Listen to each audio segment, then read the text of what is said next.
The moral arc of the universe bends at the elbow of justice. Nonviolence is a powerful and just weapon.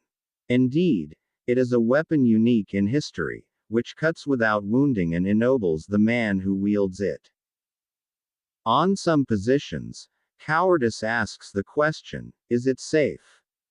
Expediency asks the question, is it politic? And vanity comes along and asks the question, is it popular? But conscience asks the question, is it right? War is a poor chisel to carve out tomorrow. Law and order exist for the purpose of establishing justice, and when they fail in this purpose, they become the dangerously structured dams that block the flow of social progress. There is nothing more tragic than to find an individual bogged down in the length of life, devoid of breadth.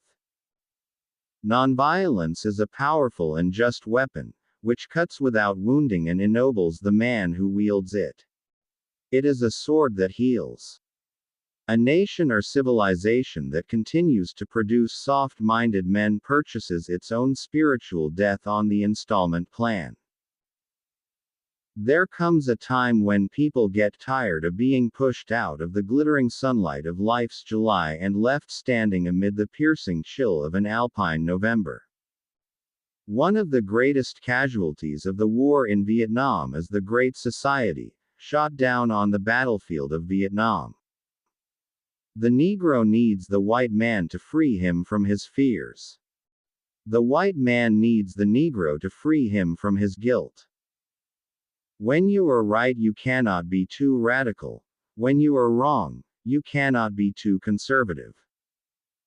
Violence as a way of achieving racial justice is both impractical and immoral. I am not unmindful of the fact that violence often brings about momentary results. Nations have frequently won their independence in battle.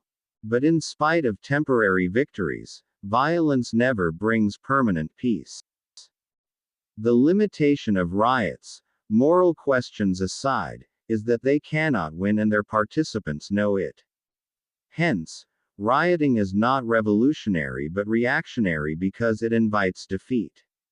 It involves an emotional catharsis, but it must be followed by a sense of futility. The principle of self-defense, even involving weapons and bloodshed, has never been condemned, even by Gandhi. The past is prophetic in that it asserts loudly that wars are poor chisels for carving out peaceful tomorrows. The sweltering summer of the Negro's legitimate discontent will not pass until there is an invigorating autumn of freedom and equality. If I wish to compose or write or pray or preach well, I must be angry. Then all the blood in my veins is stirred, and my understanding is sharpened. It is incontestable and deplorable that Negroes have committed crimes, but they are derivative crimes.